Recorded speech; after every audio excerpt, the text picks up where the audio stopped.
अच्छा, एक बार आप गेस करके बताओ कि दुनिया में सबसे ज्यादा अंडर नरिश्ड यानी कुपोषित और सबसे ज्यादा ओबीस लोग कहाँ मिलते हैं। अगर आप गेस नहीं कर पाए तो आसपास नजर फेर के देख लो, आपको ऐसे लोग मिल जाएंगे, क्योंकि ये दोनों तरीके के लोग एक ही देश में पाए जाते हैं, हमारे प्यारे भारत में। इंडिया में लोग कितने ज्यादा अनफिट है, इस चीज का अंदाजा आप ऐसे लगा सकते हो। 140 करोड़ की पॉपुलेशन में 70 crore Indians severely protein deficient है। डायबिटीज, हार्ट डिजीज और थायराइड जैसी प्रॉब्लम्स का इंडिया दुनिया का कैपिटल बन चुका है। हर साल एक एवरेज इंडियन की हाइट छोटी होते जा रही है। हालात ऐसे हैं कि एक एवरेज इंडियन आदमी चाइनीज, बांग्लादेशी और नेपाली आदमी से छोटा हो चुका है। ओबेसिटी हमारे देश में इतनी बड़ी प्रॉब्लम है कि 20 करोड़ से ज्यादा लोग या तो ओवरवेट है, नहीं तो स्ट्रेट अप ओबीज है। लेकिन सबसे खतरनाक बात पता है क्या है? ज्यादातर लोगों को ये नॉर्मल लगता है। अगर आपने किसी को कॉल आउट कर दिया, किसी को आपने मोटा बोल दिया, तो आपको कुछ ऐसा जवाब मिलेगा। बहुत करते हैं लोग, लेकिन हाँ, मेरे को इतना भी नहीं होता क्योंकि मैं मोटी हूँ। मैंने खुद अपने आप को खा पी के, मैं पंजाब से हूँ, मैं रोज पराठे खाती हूँ मैम।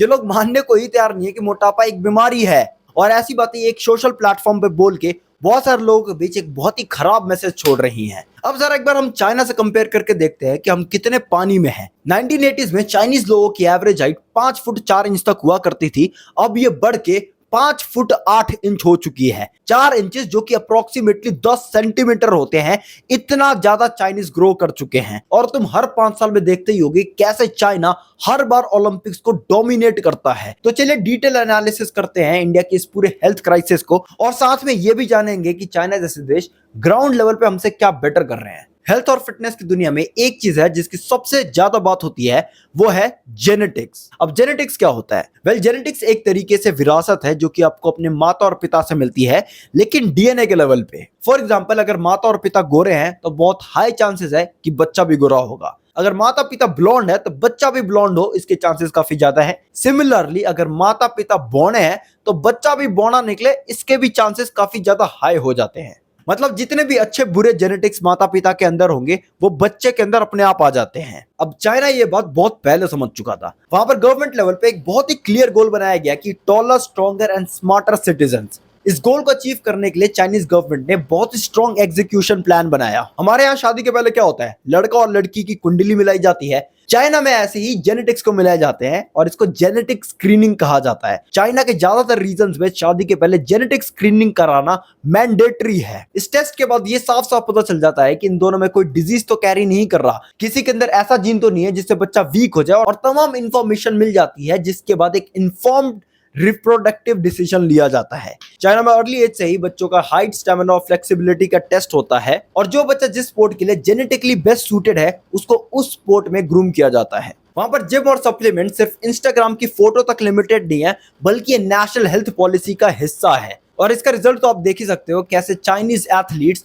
ओलंपिक्स जैसे स्टेज पे डोमिनेट करते हैं। लेकिन इंडिया में इसका एग्जैक्ट ऑपोजिट होता है। ना हमारे पास कोई नेशनल हेल्थ पॉलिसी है, ना ही बचपन में किसी बच्चे को स्पोर्ट्स और फिटनेस के लिए बढ़ावा दिया जाता है। हेल्थ को इतना ज्यादा कैजुअली लेने की वजह से एक एवरेज इंडियन स्टूडेंट कुछ ऐसा दिखता है, नहीं तो ऐसा दिखता है। ये दोनों तरीके के बच्चे कहीं से भी फिट नहीं है। ऐसी फिजिक के पीछे जेनेटिक्स एक बहुत बड़ा रोल प्ले करता है, और हमारे जेनेटिक्स बहुत सारे रीजंस की वजह से खराब हुए हैं। जब अंग्रेज हमारे देश में आए, उन्होंने सारा अनाज अपने देश में भेज दिया और हमारे देश में मल्टीपल फेमाइन करवाए, जिसकी वजह से नेचुरली लोगों की नेक्स्ट पीढ़ी हाइट में छोटी हो गई और उनका मेटाबॉलिज्म भी धीरे हो गया। ये बॉडी का एक तरीके से डिफेंस मैकेनिज्म था, ताकि वो ज्यादा दिनों तक बिना खाने के भी सर्वाइव कर पाए। लेकिन ये बात समझना भी जरूरी है कि genetics be all and and all नहीं है। आपका जेनेटिक आपका स्टार्टिंग पॉइंट जरूर डिसाइड कर देता है, लेकिन आप अपने ही जेनेटिक पोटेंशियल के टॉप पे पहुंचोगे कि नहीं, ये आपके लाइफस्टाइल पे डिपेंड करता है। और लाइफस्टाइल में भी सबसे इंपॉर्टेंट है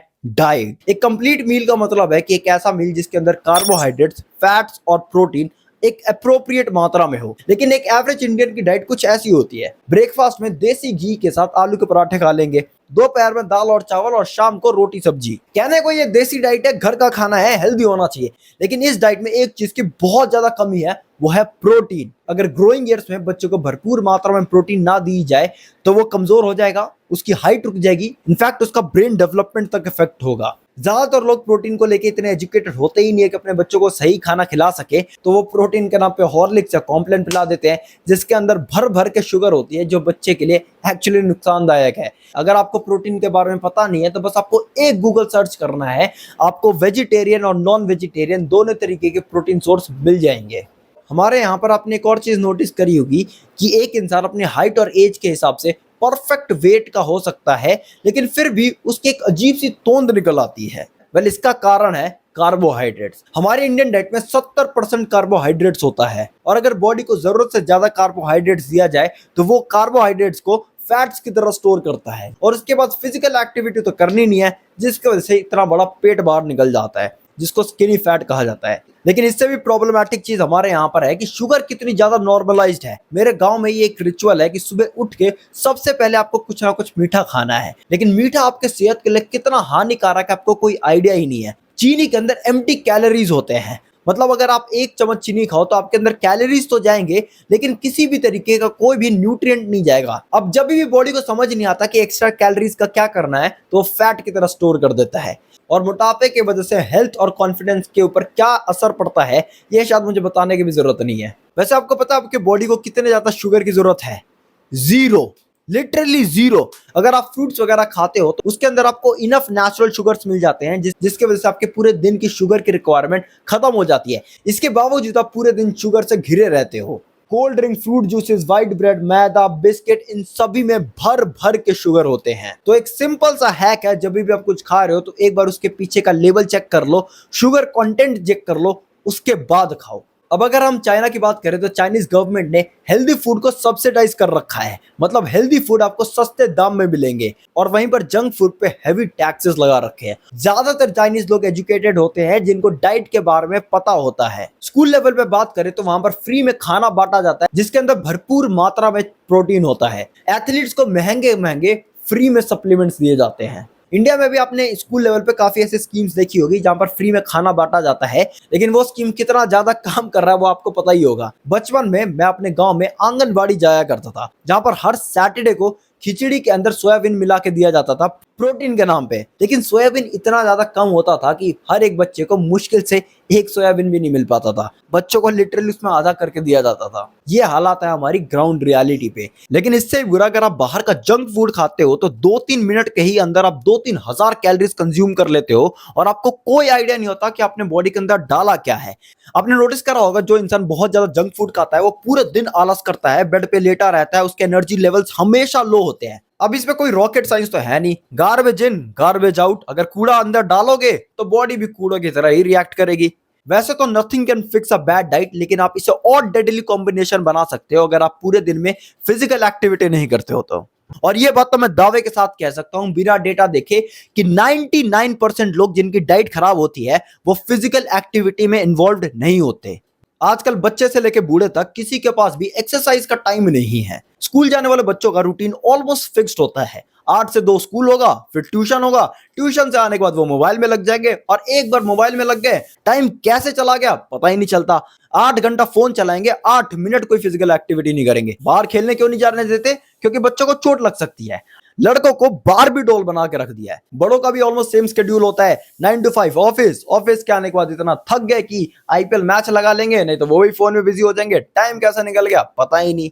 चाइना जैसे देशों में फिजिकल एक्टिविटी एक कल्चर का पार्ट है। वहां पर आपको ऐसे हाईटेक पार्क्स दिख जाएंगे कि आप वहां पर पूरा पूरा दिन बिता सकते हो। चाइनीज स्कूल में स्पोर्ट्स पीरियड को बहुत ज्यादा सीरियस लिया जाता है, जैसे इंडिया में पढ़ने वाले सब्जेक्ट्स को लिया जाता है। हर एक बच्चे का किसी ना किसी स्पोर्ट्स एक्टिविटी में पार्टिसिपेट करना कंपलसरी होता है। और इंडिया में स्पोर्ट्स पीरियड को कितना ज्यादा सीरियस लिया जाता है ये आपको भली बात ही पता होगा। स्पोर्ट्स पीरियड के नाम पे आप ग्राउंड में पहुंच गए, ये बहुत बड़ी बात है। और बच्चों को कुछ खेलने को मिल जाए वो तो लग्जरी है, क्योंकि ज्यादातर टाइम पीटी टीचर डिसिप्लिन के नाम पे बच्चों को पनिशमेंट दे देते हैं और कुछ खेलने नहीं देते। इसके अलावा एक और चीज मैं मेंशन करना चाहूंगा, स्लीप को हमने अपने देश में विलन बना रखा है। हमारे यहाँ ये कहावत बड़ी फेमस है, सोवत है जो खोवत है, जो जागत है वो पावत है, समथिंग लाइक दिस। और इसको लोग लिटरली ले जाते हैं और 2-3 घंटे की नींद लेके फ्लेक्स करते हैं कि भाई हम तो सोते नहीं हैं। और इस चीज में और हवा डालने का काम करते हैं सेलिब्रिटीज और कुछ एंटरप्रेन्योर जिनके जेब में थोड़े बहुत पैसे आ जाते हैं, जैसे कि हमारे पीयूष भाई साहब 20 घंटे काम करते हैं। मुझे 15 साल हो गए लेंसकार्ट चलाते हुए। I still work 20 hours a day. My only break from my company is Shark tank.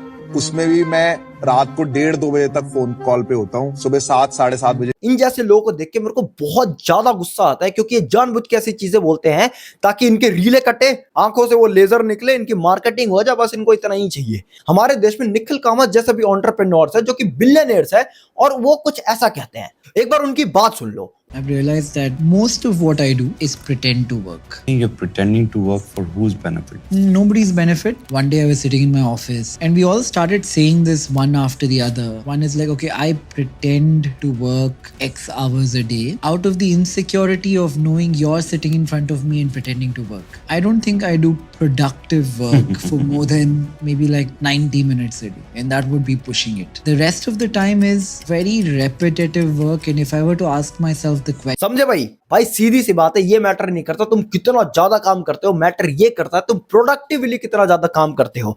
अगर आप पूरे दिन में 1-1.5 घंटे की भी 100% प्रोडक्टिविटी निकाल पाते हो तो ये भी बहुत बड़ी चीज हो जाती है। और बिना रात को 7-8 घंटे की अच्छी नींद लिए ऐसी प्रोडक्टिविटी निकालना नेक्स्ट टू इम्पॉसिबल है। इस मामले में कुछ लोग जेनेटिकली ब्लेस्ड होते हैं, लेकिन वो लिटरली कुछ 0.1% है पॉपुलेशन की। क्या आप उस कैटेगरी में बिलोंग करते हो? मोस्ट प्रोबेबली नहीं। इंडिया की हेल्थ क्राइसिस सिर्फ पर्सनल लेवल तक लिमिटेड नहीं है, ये हमारे सिस्टम का फेलियर भी दर्शाता है। हमारे देश में ना कोई नेशनल फिटनेस मिशन है, ना जंक फूड के अगेंस्ट कोई स्ट्रिक्ट रेगुलेशन है, ना हेल्थ अवेयरनेस कैंपेन्स है रूरल एरियाज में। और ये पूरी लॉबी है किसके हाथ में? Junk food companies, Fiji drinks, chips, biscuits, इनके एड्स आपको हर जगह दिख जाएंगे। बड़े से बड़े सेलिब्रिटी इनको एंडोर्स कर रहे होते हैं। हमारे देश के फिटनेस आइकन चिप्स का ऐड कर रहे होते हैं। आपको मुश्किल से ही टीवी पे कोई भी हेल्थ रिलेटेड एड्स दिखेगी। चाइना में ऑब्वियसली इसका बिल्कुल उल्टा होता है। वहां पर national fitness plans 2030 already active है। सभी सिटीजन्स को regardless of age daily activity का टारगेट मिलता है। हर छोटी से छोटी कॉलोनी में फ्री पब्लिक जिम या फिर ओपन ट्रैक्स बनाए जा रहे हैं रनिंग के लिए, साइकिलिंग के लिए। इंडिया में भी फिट इंडिया मूवमेंट जैसे कैंपेन स्टार्ट तो हुए थे, लेकिन बस स्टार्ट ही हुए थे, उसके आगे कुछ नहीं हुआ। इंडिया में माइंडसेट की भी बहुत बड़ी दिक्कत है। लोग अनहेल्दी लाइफस्टाइल को ये कह के जस्टिफाई करते हैं कि जिंदगी तो एक ही है, अपने मर्जी से जियो। ये बस एक लूजर वाला माइंडसेट है जो आलसी लोगों को मेहनत करने से रोक रही है। इंडिया में अभी भी मोटे लोगों को हेल्दी कह के बुलाया जाता है। जब तक ये माइंडसेट चेंज नहीं होगा ना, चाहे सरकार कुछ भी कर ले, कोई भी चेंज ग्राउंड लेवल पे देखने को नहीं मिलेगा। अब अगर हम सॉल्यूशंस की बात करें तो आप इंडिविजुअल लेवल पे हर दिन कुछ ना कुछ फिजिकल एक्टिविटी अपने लाइफस्टाइल में इंक्लूड करो। It could be anything. आपको रनिंग पसंद है, रनिंग करो। कोई स्पोर्ट खेलना पसंद है, वो करो, वॉक करो। कुछ ना कुछ एटलीस्ट आधे घंटे करो। That is extremely extremely extremely important. थोड़ा बहुत फिजिकल एक्टिविटी ही आपके लाइफ में बहुत बहुत बहुत बड़ा चेंज ला सकता है। अपने डाइट को सुधारने के लिए जंक फूड को साइड करो और अच्छे क्वालिटी के खाने पे इन्वेस्ट करो। मेक श्योर कि आपका प्रोटीन इंटेक पूरा हो सकता है आपके लिए महंगा हो, लेकिन इसको एक्सपेंस की तरह नहीं, इन्वेस्टमेंट की तरह देखो। जितना पैसा आप रोज जंक फूड खाने में खर्च करते हो, ट्रस्ट मी, उसमें आप एक high quality protein food afford कर सकते हो। सरकार को भी अपने हिंदू मुस्लिम विवादों से थोड़ा टाइम निकालना पड़ेगा और इंडिया के हेल्थ क्राइसिस पे अपना ध्यान देना होगा। सबसे पहले तो स्पोर्ट्स पीरियड कंपलसरी होना चाहिए स्कूल्स में, और सिर्फ हफ्ते में 2 दिन नहीं, हर दिन एक स्पोर्ट्स पीरियड होना चाहिए। और बच्चों को ट्रेन करने के लिए एक हाईली क्वालिफाइड कोच का भी होना बहुत जरूरी है। मैं मानता हूं कि इंडिया में काफी ज्यादा पॉपुलेशन है और हर एक बच्चे को हाई क्वालिटी मील पहुंचाना इम्पॉसिबल है, लेकिन एटलीस्ट जो सरकार हमसे पैसे लेती है उसके बदले बच्चों को देश के फ्यूचर के लिए लो कॉस्ट प्रोटीन मिल तो पहुंचा ही सकती है। ये तो लिटरली अब मिनिमल लेवल के एक्सपेक्टेशन पे आ चुके हैं हम। इससे तो पूरा कर ही सकते हो मोदी जी। हमारे यहाँ पर 20 रुपए की एक प्लेट चाउमीन मिल जाती है, लेकिन 20 रुपए के सिर्फ 2 अंडे आएंगे। इसको बस आपको उल्टा कर देना है, इसको बस आपको उल्टा करना है। फास्ट फूड पे टैक्स भर भर के लगाओ, हेल्दी फूड पे कम कर दो। सीधी सी बात है। आई डोंट थिंक ये इतना कॉम्प्लिकेटेड है। प्रायोरिटी बनाने की जरूरत है। अगर आपने इसे प्रायोरिटी बनाई तो जरूर हो सकता है। अगर सरकार ने इसे सीरियसली ले लिया तो ये कोई बड़ी बात नहीं है। कुछ ही टाइम में इंडिया फिट और हेल्दी बन जाएगा, और जब हम पूरी तरीके से फिट हो जाएंगे एज अ नेशन, वो पहला स्टेप होगा विश्व गुरु बनने की तरफ। क्योंकि जब आप हेल्दी रहते हो तो आपके बहुत सारे गोल्स होते हैं, बहुत बड़े बड़े सपने होते हैं, लेकिन जब आप बिस्तर पे बीमार पड़े रहते हो, सिर्फ एक गोल होता है, ठीक होना है। आई होप आपको ये वीडियो हेल्पफुल लगी होगी। अगर आपको कोई पॉइंट ऐड करना है तो कमेंट सेक्शन में जरूर बताना। बाकी चैनल को सब्सक्राइब कर लो। मिलते हैं अगले वीडियो में।